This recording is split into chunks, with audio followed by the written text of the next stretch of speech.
Bonafide Hustler here. College picker on deck.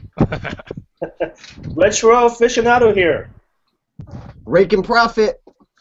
What's going on, guys? This is the Green Room Hangout, just like we did last week, a 1-hour hangout where we get to connect with you guys out there in YouTube land, and you can ask us questions about some of the stuff we're about to talk about. Today's topic is going to be garage sales. And before we get to that topic, we always like to make sure that you guys can hear us out there.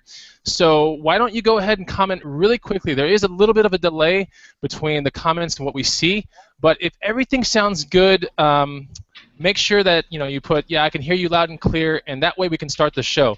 CP, talk, Rakin, talk, Young, talk. Make sure that we can hear you, and that we don't want any dead space between what we're talking about. Yeah, I want to make sure I got this 27-inch iMac. I want to make sure everyone can hear me that doesn't have the microphone I can problem. definitely hear you. I just don't know if anyone in YouTube land can hear you. Rakin, what's up? Can you see the pony? You see the pony? I can see the pony, bro. Hey, Right. come on, this is a family show. Put that down. Young, I can hear you. Retro aficionado, definitely can hear you. I'm going to get into the comment feed here real quick and make sure that we're good to go. And by the way, for all you guys that are watching right now, and hopefully you guys can hear me, I am the Bonafide Hustler. I do run a YouTube channel that's dealing with reselling in many different avenues, and I hustle many different things. Over here we have, well, he's over there on my screen, but that's College Picker. Go ahead and introduce yourself, CP. Hi, guys. College picker. Run a YouTube channel teaching people how to make some money. Cool. Young, who are you? Hey. What's going on, guys? I don't have a YouTube channel yet, but I'm a big-time hustler. He teaches you how to make money on Facebook and in the green That's right. room. Oh, yeah, in the green room, you're amazing in there. Though. Yeah, I have made money off you in the green room, so that's for I sure. have so much FBA inventory because of you, Young. Awesome. It's just going to be Rakin, pending sales, so. Rakin, who are you for the viewers? What's going on, everybody? I'm Steve, Raking Profit, a.k.a. Thrift Store's Worst Nightmare, a.k.a. the Clothing Ninja. Man, I love to sell clothing. I sell bikes, Craigslist, eBay, Amazon are platforms that I sell on, and just happy to be a part of another Green Room Hangout. There you go. So I think everyone can see us, and I think it sounds good. And before we start the show off, I'm going to go ahead and let you guys know that we have some people in the room. We have Kentucky Tycoon. Who knows about Kentucky Tycoon out there? That guy's on my Yeah, he's right? pretty active on Facebook. He's constantly tagging me and stuff to look at. Yeah. Rakin, have you seen Kentucky Tycoon on your Facebook at all? I'm not sure if I have. He is I think he highlights CPU and I when it comes to certain picks, where it might be Jordans or clothing related. I swear I've He's been seen doing it. shoes and clothing for sure. That's right. So what's up to Kentucky Tycoon? You get your epic shout out. We got Arbitrary Lifestyle. So he said perfect audio here in Boulder, Colorado. So we are reaching far and wide from where we are. I really like that guy's videos. He's an outdoors guy like me and Chris. He likes doing that kind of hiking, biking stuff. He's a Colorado guy, so. Yeah, I know him. That's Shout fun. out to Josh, man. He's got some cool videos. Go check that out. Oh, Will sure. do. Actually, I'm gonna go check them out after this Green Room Hangout for sure. I Yeah, definitely want to see that. He's pretty cool.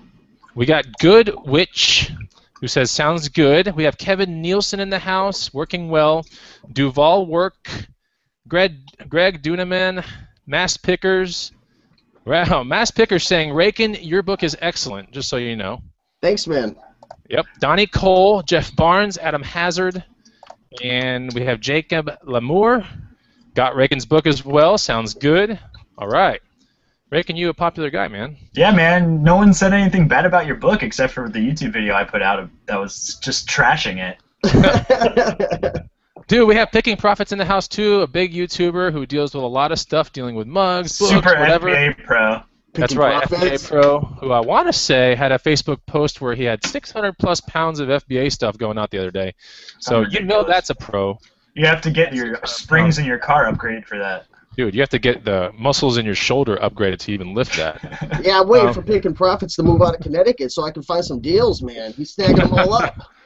I'm So just what's kidding. up, Picking Profits? Thanks for having a show. Good to see people getting together, just listening while I work. So that guy must be He's busting coming his down to ass. Florida, so I wish I could have hung out with him. But I'm actually going up to Indiana. I'm going to be in the Indianapolis area. So if anyone within the next 2 weeks wants to get a coffee or something. There you go. Or an adult beverage. Yeah. It'll probably be during the day. We'll do a coffee. We got KDC in the house, and we have It's About Bus, and they all say it sounds good. Okay, so let's go into what we are going to talk about today.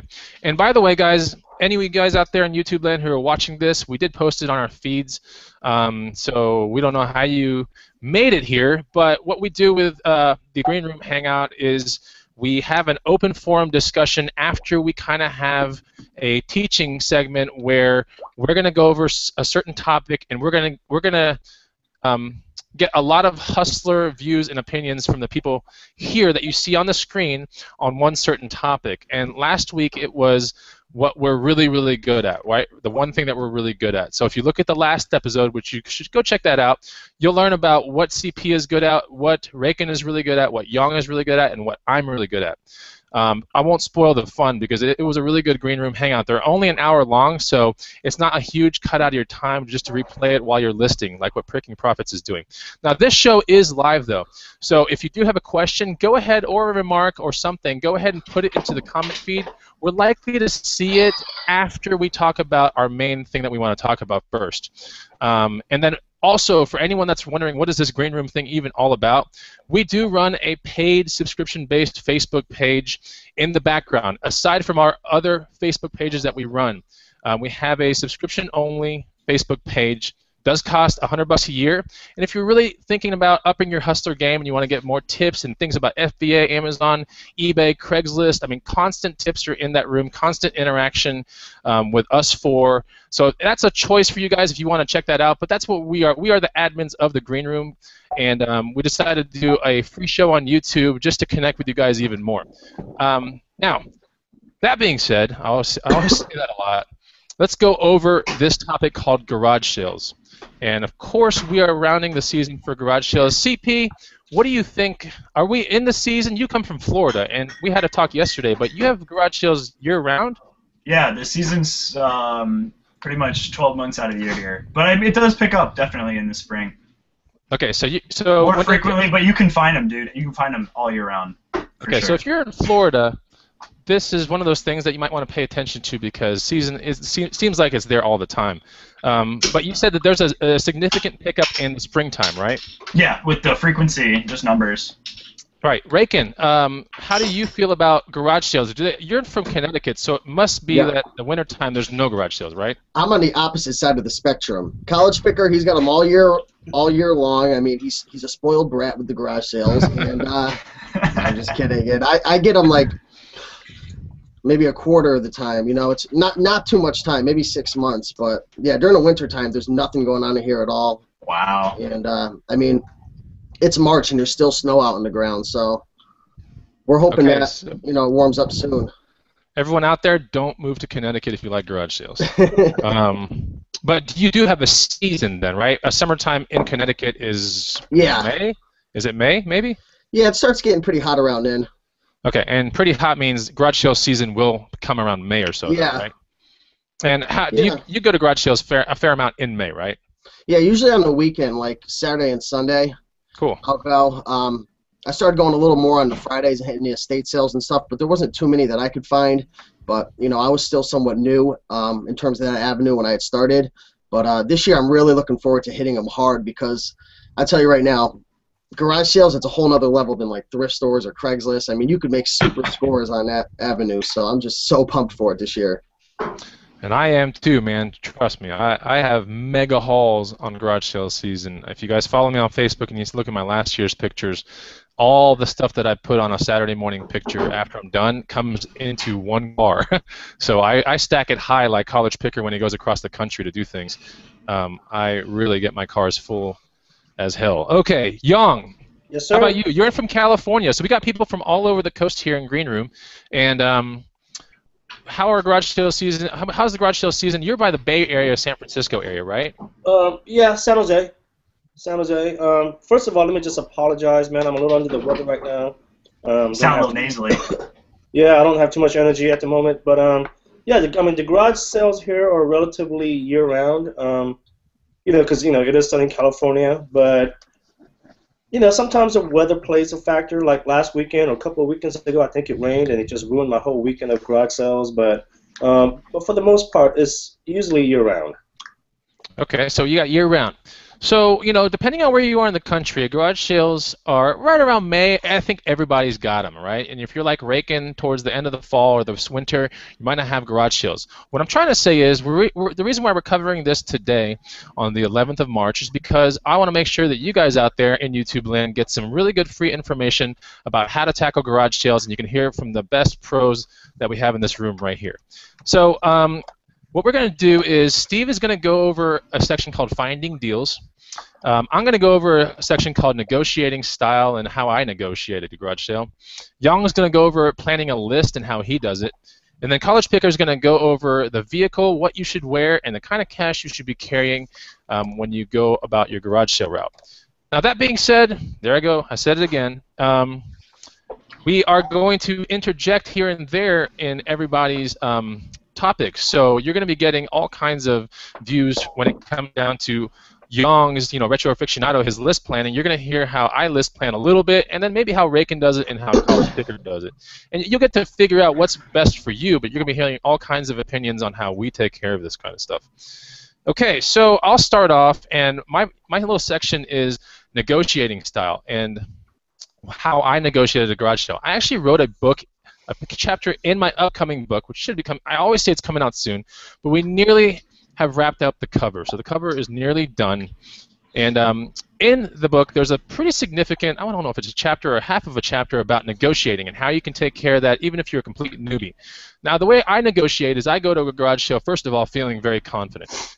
The second thing I do in a garage sale is I don't try to write anyone really off, but at the same time, I realized that people did a pretty decent amount of work clearing their houses and putting all this stuff out on a Saturday morning or a Friday morning or a Sunday morning for you to see, right? So they have invested a little bit of work, and a lot of them are tired. And if you notice in garage sales, if you come really early, people are still drinking their coffee. So, when you first wake up in the morning, you might be in the okay mood, maybe not in the best mood, but I'd venture to say you're not in the best mood because you've woken up early and earlier than you should have, and you usually sleep in on a Saturday because you work so hard during the week.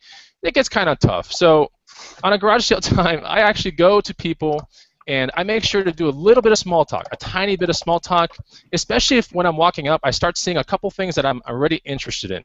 So a little bit of small talk. It can be as simple as, hey, how's it going? It's a beautiful morning. Or, hey, how's it going? Man, I hope this rain doesn't come around. Small talk. It doesn't have to be, how much is your house worth? I really like those bricks. Man, that's a cool move. You don't have to say stuff like that. I'm talking small talk. Keep it short. And ask them how much they paid for their house. So keep it really, really simple, but that's what small talk is about. You can call it BSing. There's so many different ways to do it, but really all it does is establish a very small amount of rapport, okay? Yeah, quick rapport. That's right, quick rapport. And so basically what you want to do with that is you couple that with a good attitude. You smile a lot, right? Don't come in with your hands in your pockets, unless it's cold, but don't come in with your hands in your pockets and standing like a tiny statue looking over at everything, looking all creepy. I mean, open yourself up and make sure that you have a little bit of small talk. It's good to smile as well. When you smile, believe it or not, the money ends up going in your pocket a lot faster than the money not going in your pocket. And when I say that is if you're more standoffish and you're not like an extrovert, you stand to not make as much than if you were actually extroverted and smile a bunch. In my experience, I just don't see myself doing it any other way. But I have seen people go into a garage sale and just looking creepy, and it just doesn't work out for them very much. It doesn't look right. So CP, College Picker down there, is going to discuss what you kind of dress, and I won't kind of infringe upon his topic, but he'll discuss that part. That's a pretty interesting part about it as well. Okay, so one of the main things you want to do, and I'll keep this really short, is you want to ask, when you find something that you like, negotiating is kind of interesting. I involve a lot of psychology from it. I'm a psych major from college, and I like to make sure if I like something at the garage sale, I don't try to touch it, okay? And this is in my book as well. But I don't try to actually physically touch it. As soon as you physically touch it, then the buyer knows that, wait a minute, this person is actually interested in this item. So that means if he's going to talk me down, maybe I shouldn't go down as much because I know this person's interested in this. They're touching it, right? And if you notice in life, people cling to things that are very important to them, whether it's their cell phone, car keys, credit, debit cards, wallet. I mean, Phone, wallet, things in your keys, man. hand. That's right. Phone, wallet, keys. The things that are in your hand are the most important things. So when you're going to a garage sale, A, this person knows nothing about you, and B, whatever you touch, they realize, wait a minute, this is kind of important to this guy. So whatever I do is I'll pick it up for a second. How much you want for this? No matter what they say, I will put it down. It doesn't matter. I'll put it down because I know what happens in their mind going, wait a minute, he's putting it down. I'm not going to sell it, but I'm here to sell stuff, right? They're here to sell items and not take it back to their house. And last of all, they really don't want to take it to a Goodwill, but that is last resort. So I always say after that, like, what's the best you'll do on this? I don't ever say what's the lowest you'll go. When you hear lowest, it's not really insulting, but it's not something you really want to hear. I mean, these people spent money on these items. They realize they're not going to go for a premium at a garage show. Okay, they're going to go at a heavy discount. Let's put it that way. So don't ever say what's your lowest you'll take on this. That's not cool. I always say what's the best you'll do on it, because the best is good for both parties if you think about it, buyer and seller. Because best, when you think of best, you're like, oh, that's a good thing.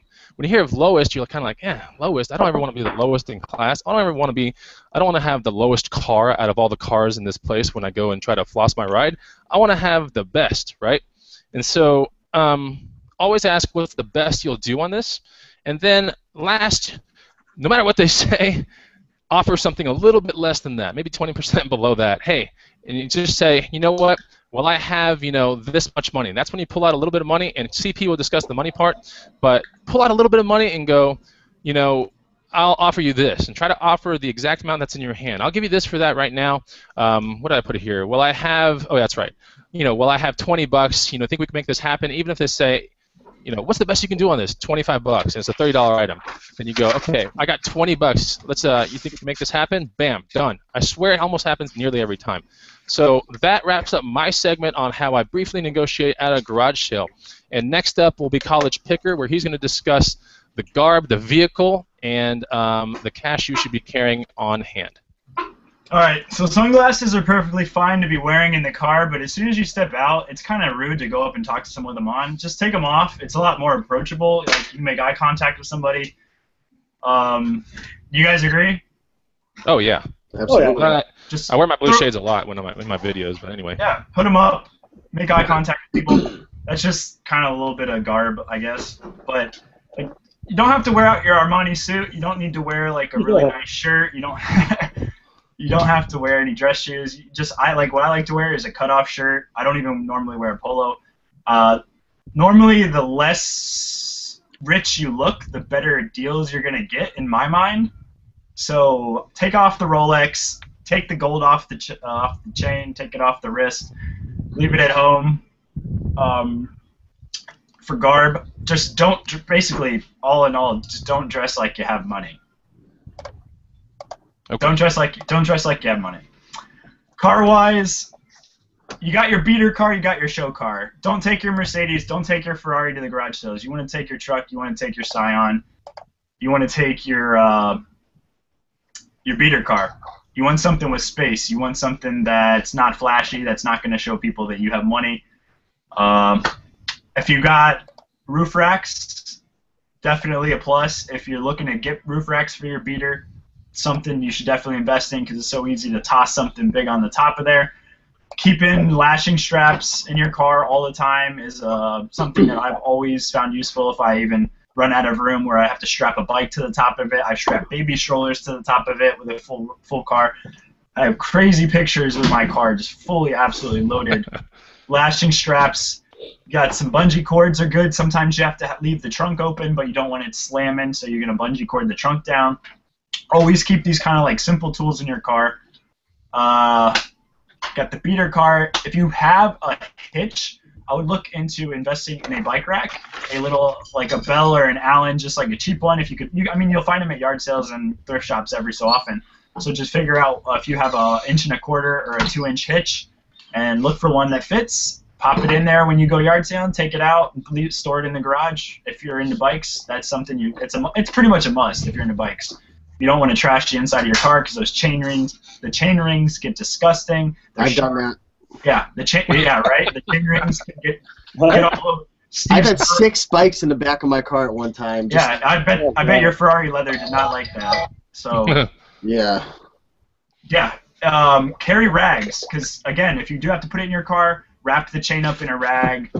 Anything that's breakable or sharp, you could mitigate the risk of puncturing your vehicle. Another thing I like to do is the day before, make sure that everything is cleaned out, have as much space in the car as you can, and then put a box, like maybe, I don't know, like a couple feet, maybe 2 feet by 8 or so inches tall. Put it in the back, and then whenever you buy smalls, put them in that box, because I've lost stuff yard sailing and either opening a door and it falling out or just misplacing it. I think when I was with the Spokane guys, I lost some vintage razors that I bought. I had no idea where I put them in H's car, and they're still never to be found. So if the box was like in the car, where especially if you're going with somebody else, because you can kind of separate your stuff from their stuff, it gets crazy. Mitigate mixing risk, like you forget, you break something, you drop it, you lose it. So keeping a box and putting smalls in there is really really helpful. And for purchasing, like, bring denominations. Bring some quarters, bring some dimes. I mean, I usually have a little change compartment in my car anyways, so that has that covered. But your singles, your 5s, your 10s, like the smaller denominations you have, the less likely you're gonna have to pay up for something, because people normally don't have change, especially really early. If you bring a 20 and you're like, hey, you got change for a 20? No, I don't. You have to buy $20 worth of stuff. So. Bring denominations, and if you're looking to go high roller, leave leave like a couple hundred in the car. Bring maybe 20, 30 on you, and leave the extra. Like, I usually bring a couple hundred with me, but I leave it in the car just in case I find that smoking deal on a bicycle, or something like a computer that I just have, or a gun or something that I just had to pay out for. That if I don't have that cash, I'm gonna lose that opportunity. So. You could tailor it to yourself. Bring a lot of money if you're looking to spend that kind of stuff, or you could just bring a little bit, but make sure you bring the denominations. Cool. Yeah, I have to add on to yours that having a bike rack is absolutely so important if you don't own a truck, basically, right? So if you own a truck, you're exempt from all that, right? Trucks are just awesome, but like a truck is in like with a bed, right? Not like a truck with a bed, but then you also SUV run the truck. risk Okay. of you can't really stop anywhere very long because stuff might get stolen too. So like, yeah, and if it's on a rack, people are less likely to steal it because they think it's complicated and locked up, even though it's not. Right. Absolutely. Just out of curiosity, what do you guys drive? I mean, I know what you guys drive, but let the viewers know what you guys drive. Just real quick. Ferrari? Yeah, I have a Scion XA and I have a Celine. Okay. You really have a Celine? It's in the garage. No, I have a Honda scooter, I have a motorcycle, and I have a car right now. Cool. Rakin, what's up? What do you drive? I got a well, when I'm not driving a Ferrari, of course, I don't want to, brag or anything, but no, I'm just kidding. I've got. Did we lose him? Yeah, we just lost him. I think we just froze Steve up. Honda. Okay, well, Steve, I you drive cut out a little. You just cut out a tiny bit, Steve. I don't know what happened, but is it good now? You good? Yeah, we can still hear you. I can still hear you, but you're kind of choppy. All right, I drive a Hyundai Sonata. Okay. Sonata. Okay, I drive a Subaru Outback, which I specifically bought for the business. That thing is huge, bro. Oh yeah. Put the back seats down. You got the whole back for the. That thing is one of the biggest pickermobiles I've ever seen. You can lay flat in it and go to sleep, right? Oh yeah. Yeah, that's so sick. I love that part about that vehicle. I borrowed my buddy's Outback when I was in Washington and drove it around for a day or two and took a nap in it. And while I was garage selling, actually, it was awesome. Yeah. Young is that creepy guy that sleeps outside of your garage sale. He early birds the early bird by sleeping in his car. Damn, if you see an Outback outside of your garage sale in the morning and there's some Campbell's soup cans tossed outside of it, it's probably Young. That's Young for sure. Yeah.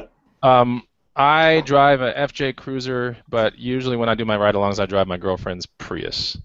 So FJ Cruiser is just crazy on gas, but it's huge. But anyway, that's what I drive.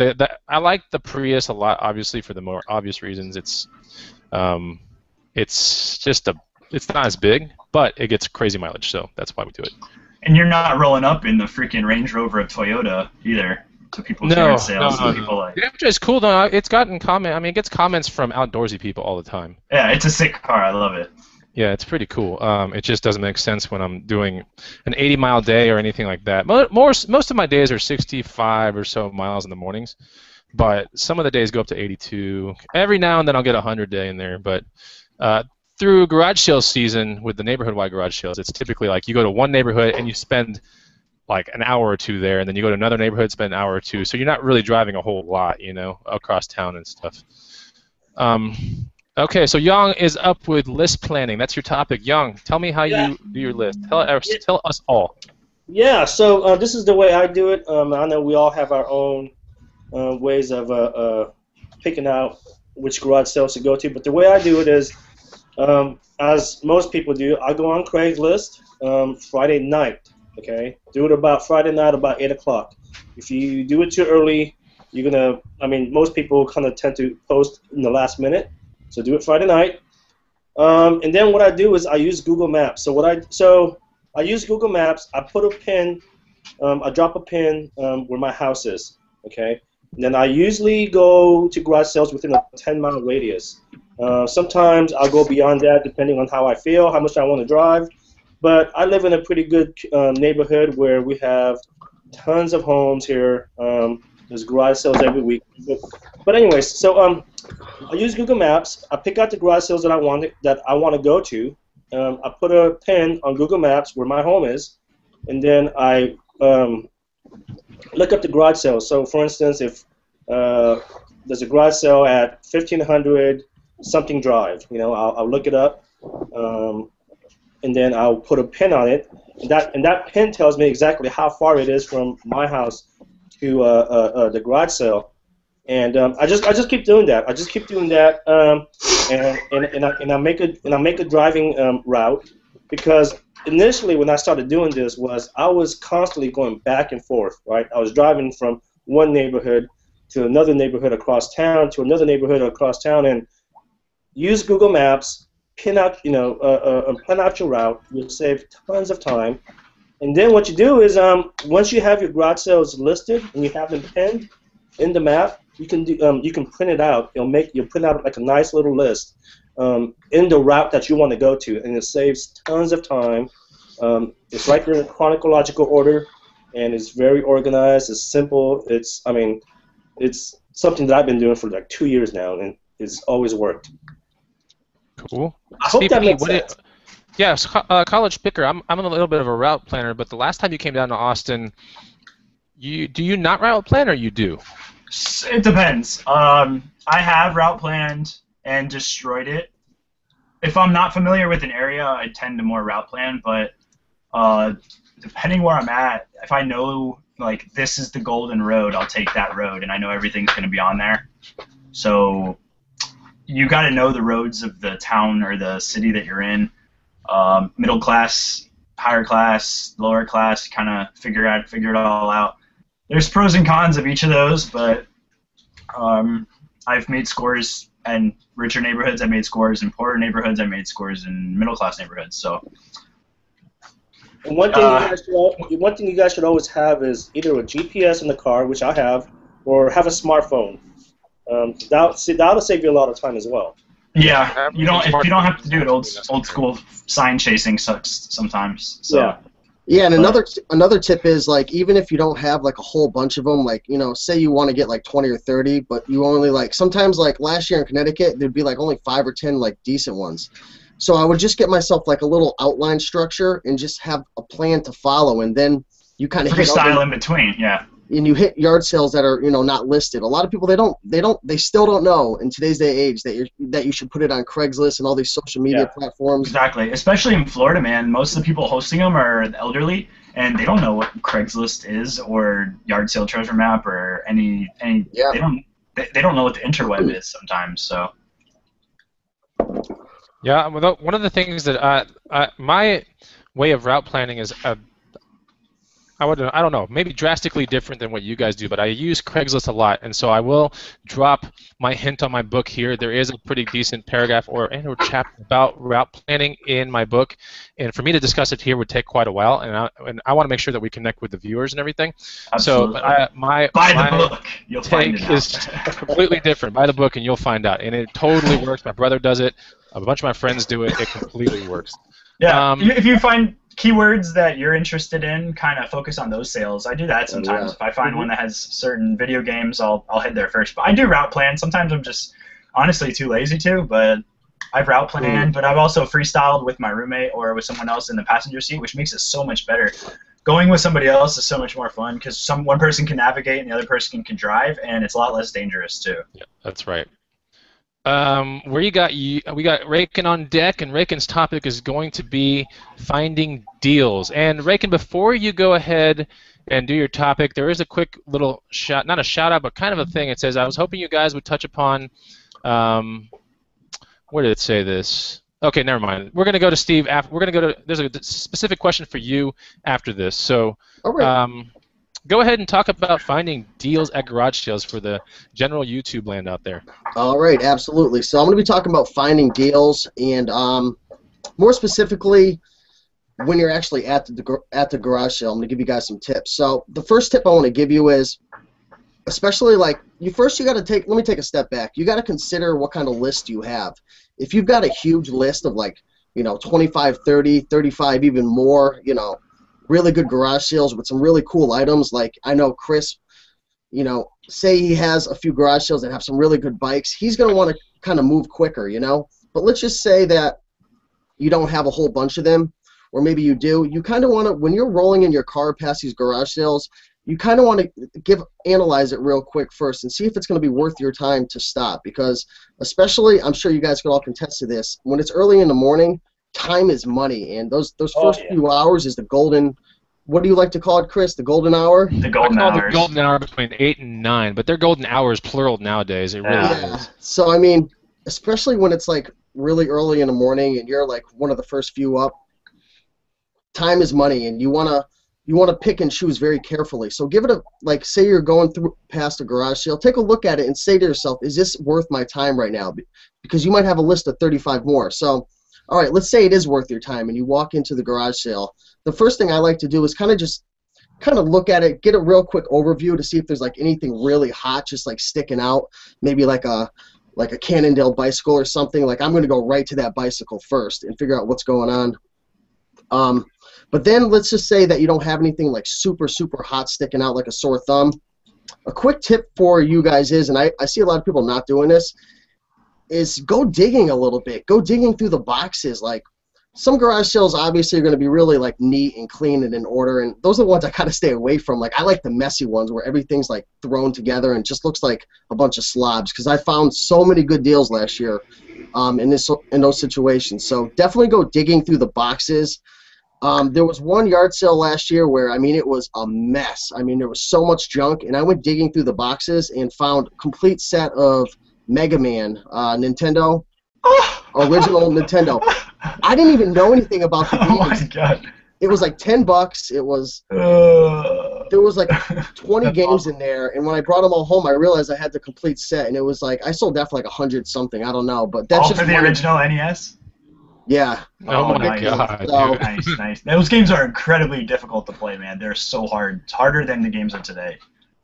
Oh my gosh. There was a lot of people at that sale, and I was there. I wasn't there early at all. There was a few hours that had passed, and it just proves that if you're willing to go that extra mile and do a little bit of digging, sometimes you can get super lucky. And I've done that at a lot of garage sales where I found like old vintage shirts and stuff that did well. So definitely be digging. Another really big tip, and this is a tip that's probably made me well over $1,000 last year, and that's concerning bicycles. And what I would do is, say you go up to a garage sale and you're looking for bikes and they don't have any bikes, just ask the owner one simple question. I mean, you can word it however you want, but ask them, do you happen to have any bicycles for sale? Because sometimes they'll be hidden in the garage or in the attic, and I killed it last year by asking that one question. I even did that with video games and found some pretty cool video games as well. So definitely be willing to go the extra mile and ask the owners if they have any products in the house that you're looking for, whatever your niche is. And another tip is, and this has to do more with estate sales. As you know, like if you go into a estate sale, a lot of times it'll be a mess, and people are just running throughout the whole house, and it looks like a tornado went through it. Make sure to go through all the rooms, because you never know what is in. You never know. I'm sure Chris and College Picker, you never know what you're gonna find. So, Jan, you go to a lot of estate sales? I go to a few. Yeah, in my opinion, they're a little more difficult to bargain at. That's just my opinion. But I go to them.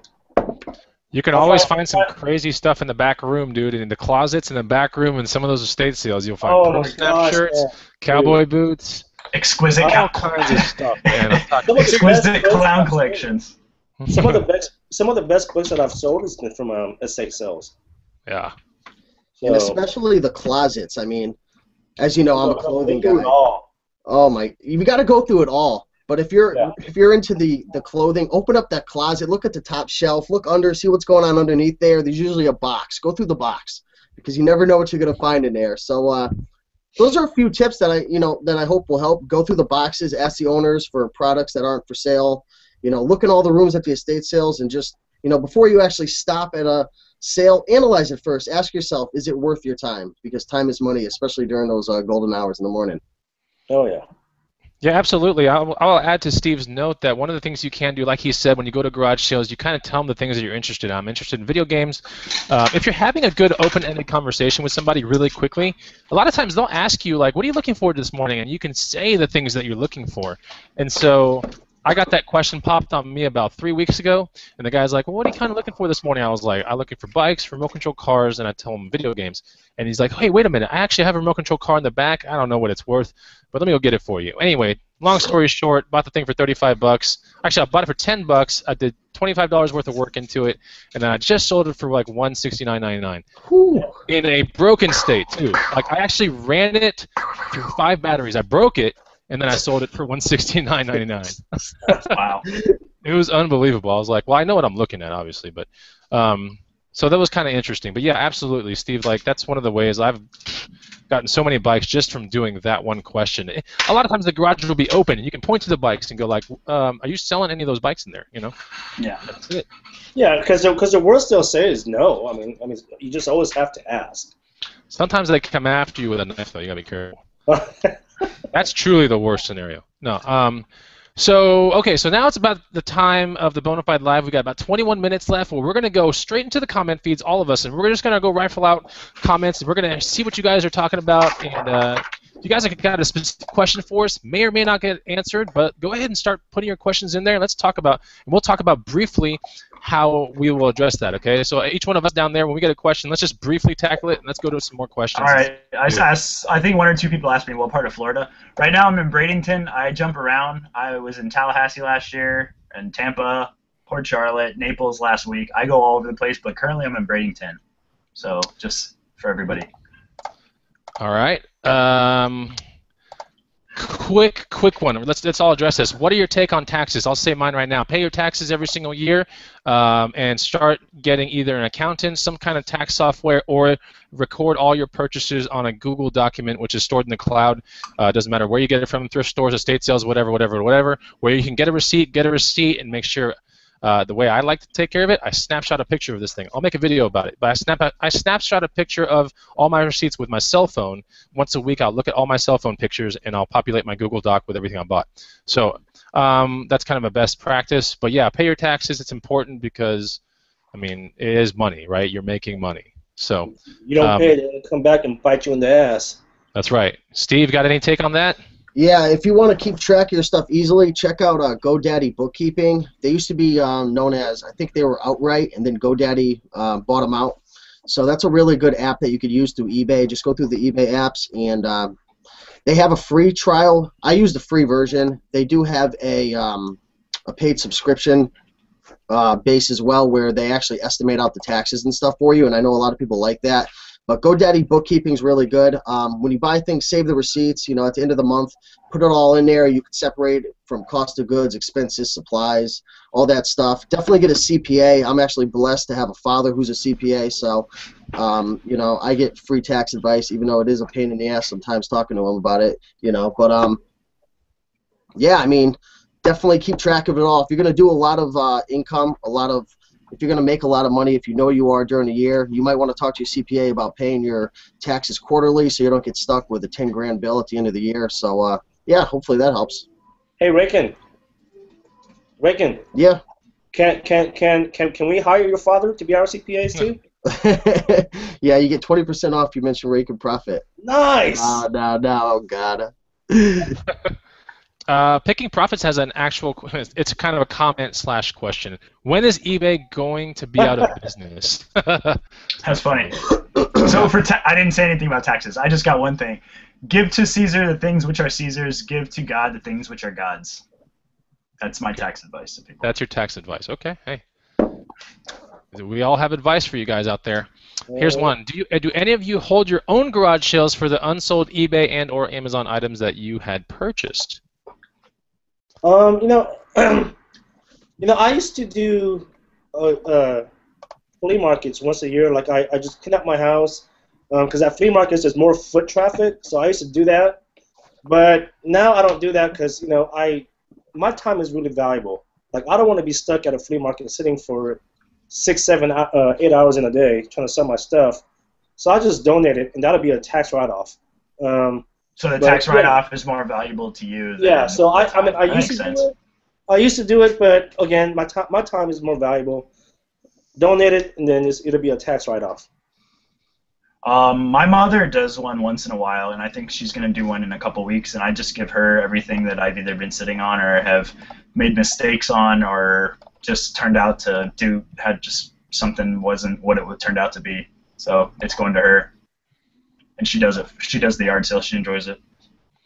I used to do a garage sale every year, and I would sometimes be there, and I sometimes wouldn't. In the previous years, I would go hustle and just pay my girlfriend like 30% extra, of the stuff that she sells. That's my stuff. But she would host the garage sale along with some of her other friends. So they make it kind of an event, which is kind of cool. They get like orange juice and coffee and whatever. But I make sure to always hustle on a Saturday morning because that's the most valuable thing to do. For me at least. That being said, I haven't done one this year, and I don't know. I'm kind of on with Retro Aficionado there, saying that the time's so valuable now to where I do donate about 4 times a year, just random stupid things that didn't sell that I'm only into for like $1 or maybe. Oh. For most. Yeah. It's not a whole lot of stuff. It's just stuff, and you can get a tax write-off for it. So absolutely. Hey, Bonafide, I think we're losing you, man. Oh, really? Yeah. Can you hear me now? We can hear you, but we lost. Okay. Yeah. You're back right now. Whoops. Another comment here. Mike M says, "Yeah, I really hate what's the lowest you will take question." So yeah, remember when you guys are out there negotiating, just say, "Hey, what's the best you'll do on this item?" It's always a really good thing to do. Here's another question by the same person. Quality over quantity or quantity over quality, what do you prefer? Quality. That's what I'm saying. Definitely quality. Cheap, small and valuable is what I like. That's why I like electronics. Yeah, quality is one of those big things. In my book, I discuss quality. There's an entire chapter on quality in my book. I know that for sure. Quantity equals time, so, I mean, you only have so much time in a day. That's right. Here's one. This is a great question. Matt Posner. Have any of you found garage sales with such great stuff that you give the seller an offer to take the entire load of stuff?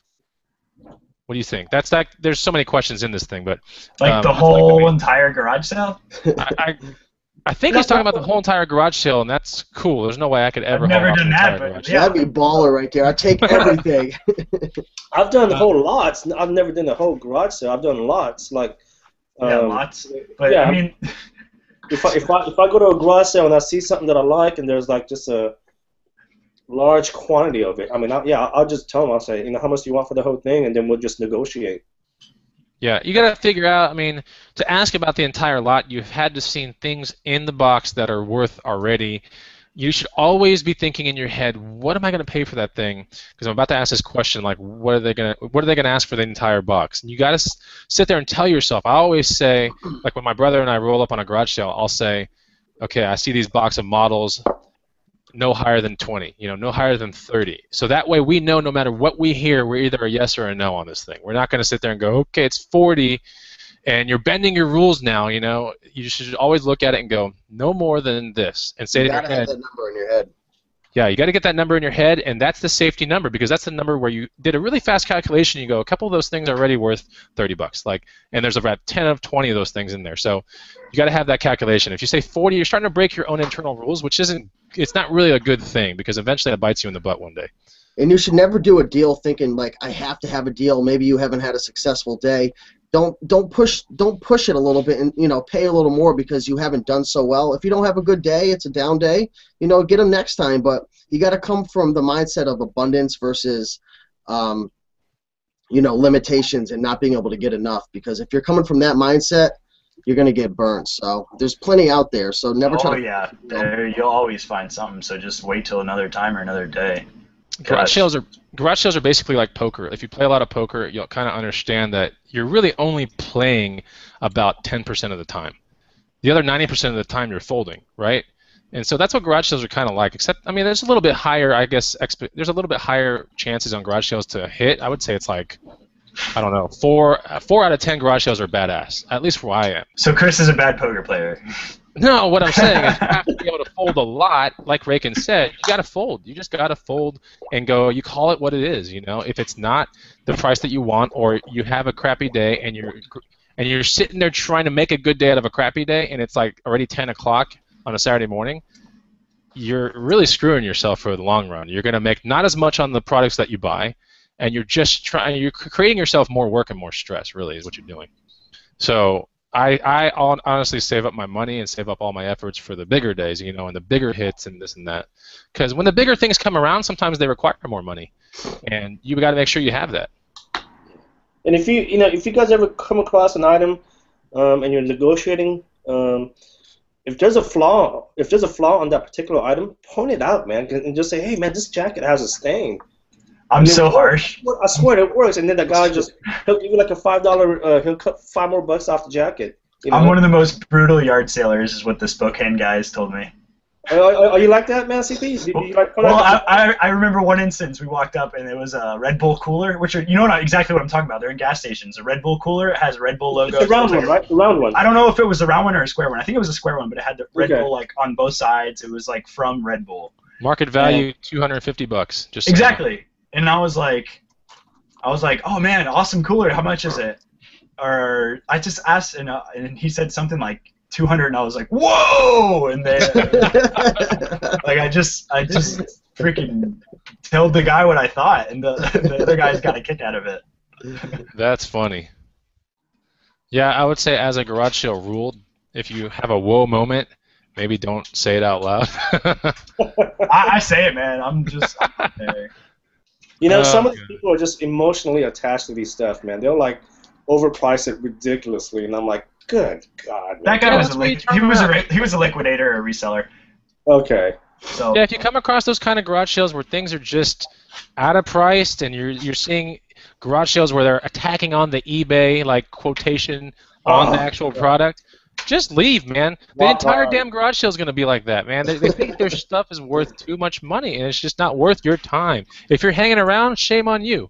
And if you have a bad garage sale day, then look back to times like that and go, where did I go wrong? And you got to be able to be honest with yourself when it comes to garage sales.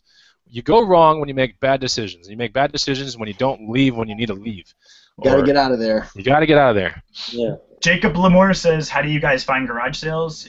Like I said before, find that. You got to know how cities are laid out, how neighborhoods are laid out, and then find that one road or a couple different roads that just run through certain neighborhoods, or that people use all the time to get to their little cul-de-sacs or whatever, to the main roads. And then the signs normally will be posted on there if you don't have a smartphone, or use Yard Sale Treasure Map, Craigslist, anything else you guys can think of.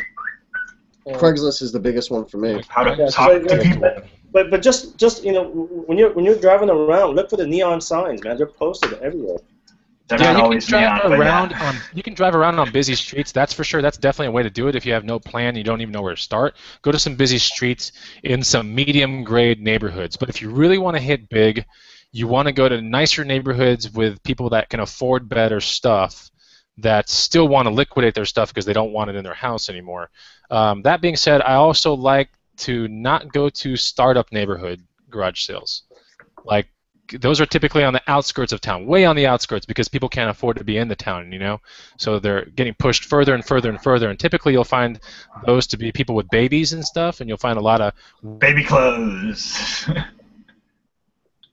Oh, weird stuff, and I don't, huh?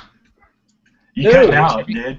Okay, so I stay away from like neighborhoods that are like way far out there as well, like the farther startup neighborhoods with the trees outside are like these tiny little matchstick trees, you know, like I don't like those neighborhoods so much personally, but that's just me.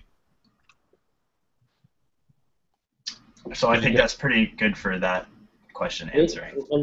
Any other questions? Yeah, there are a bunch of remarks and stuff. If you purchase electronics, do you ask if they will let you try it out for yourself? Always. Yeah, absolutely. Always. If you gotta try it out. If you have the chance to, absolutely take advantage of it. Unless it's super cheap.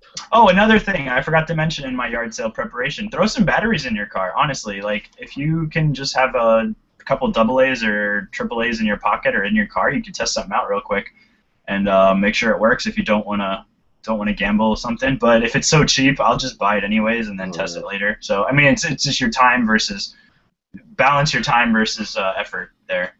So yeah, depending on the product. If it's a super expensive product, then yeah. We got another remark from eDog1303. I specialize in vintage sports apparel, and I'm now starting to branch out into electronics and other stuff. What is the newest things you guys are learning about and buying? And shout out to College Picker from Vidican Vintage, something like that.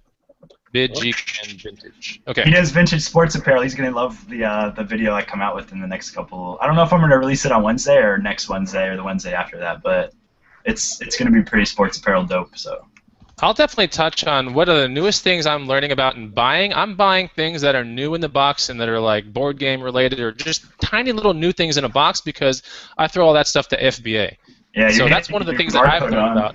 Yeah, if you there's a barcode on it and it's relatively new, and if you have a second to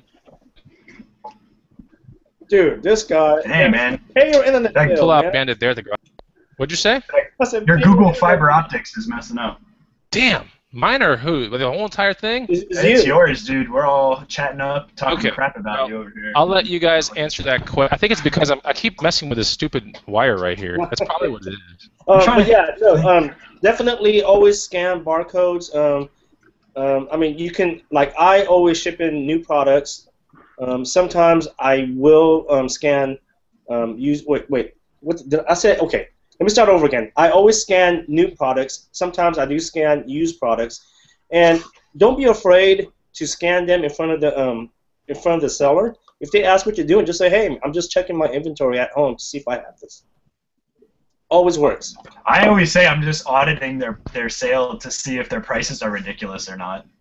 Oh, really? I'm like, I want to see if I can get it cheaper on Amazon because I'll just get it there if it's. No, I just tell them, like if I'm going through like some games. Oh, I want to see if I have this game at home because I collect games or something. Oh, that's a good idea. It's so uncomfortable. Oh my god! They look at you like, what is this guy doing? Like, what is he doing to my barcodes? I don't care. Yeah. We got another comment, Lavina Hayat. Can you guys hear me now? Yeah. Okay, it says, carrying batteries with you is a great idea. So that's a remark right there. Just don't leave them in your car. Just make sure to take them out of your car after because they're going to explode if it's too hot. That's right. Shortcut Hustler says, batteries and a neodymium magnet are great to have when you have a yard sale around. The rare earth magnet is great if you're doing metal, like gold and silver. Yeah. But a lot of people that are getting into this should not be metal hunting. I think that's kind of like mid to advance. That's right. There are a lot of and the internet. All right, College Picker, take it over. Was that me? The internet messing up? Well, I was saying like there's another. We have Nicholas Alianis in the comment feed too. Can you guys hear me? Yeah. Okay, so he's a pretty. I mean, he's a newbie kind of. I think hustler guy, right? But Yeah. I mean, he's crushing it on Amazon. He's got some great videos too. That's right.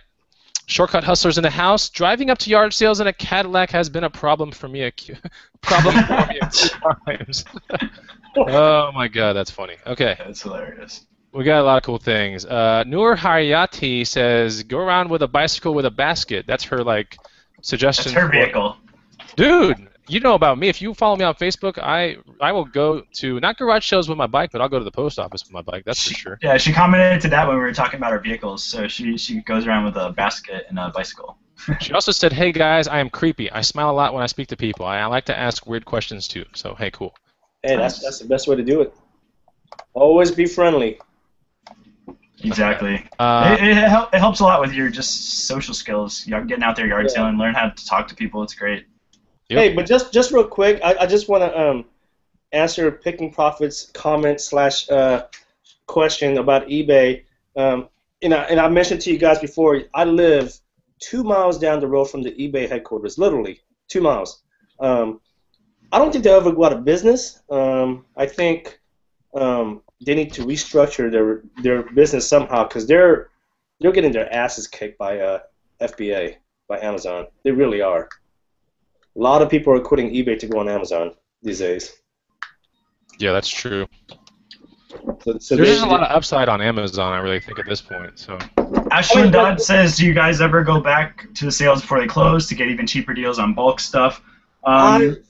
Personally, I don't because a lot of the garbage is left over, and I'm not a liquidator. I try to hit the home runs in the morning. I don't really try to go back unless it's really something that I wanted so bad that I'll go back for. Yeah, I'm the same way on that.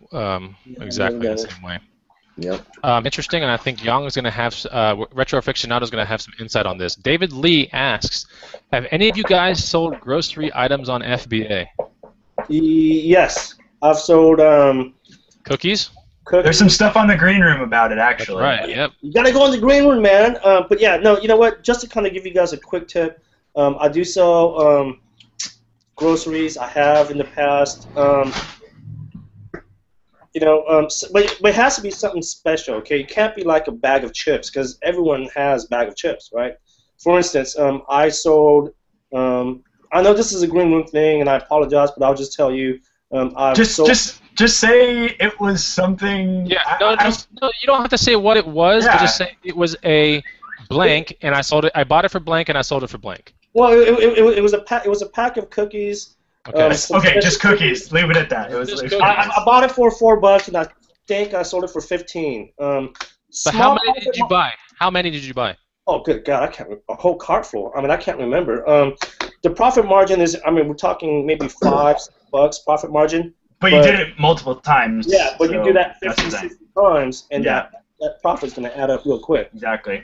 So yeah, groceries I do, but they have to be special groceries. I would say that's maybe something that I'm trying to get into, because someone else asked a question what we're trying to get into. I would say I'm kind of scanning more like consumables now, looking into consumables more. Yeah, I think I bought a hot sauce from Big Lots that I'm going to try to FBA. So. Oh. We have a good comment that touts us, so I'm going to go ahead and say it. It says, "From Pinching Pesos, if you want to feel like you have a direct connection to these amazing guys, definitely subscribe to the Green Room." So that's from Pinching Pesos. And his actual name is in the Green Room somewhere. It's not Pinching Pesos, so this could be any of our guys in there now. But thank you very much. That's really nice. Awesome. Who did it 9? What'd you say? Oh, what was that? Oh, go ahead. You go ahead. We'll do one more comment, and then I got to wrap this thing up. Who Did It 9 has a really good question. He's asking about scams, but I think that could be an entire hangout. I think that's big enough to do a topic. That'd be a great topic for maybe a different week. Okay, Scams. I'll put that down on my sheet here, my bona fide piece of paper here. Scams, etc. Comment. Wait, that wasn't Who Did It. That was somebody else, but I'm but I saw that thing. I did see it. It was kind of a big topic. Yeah, it's a big topic. That'd be a good topic to talk about.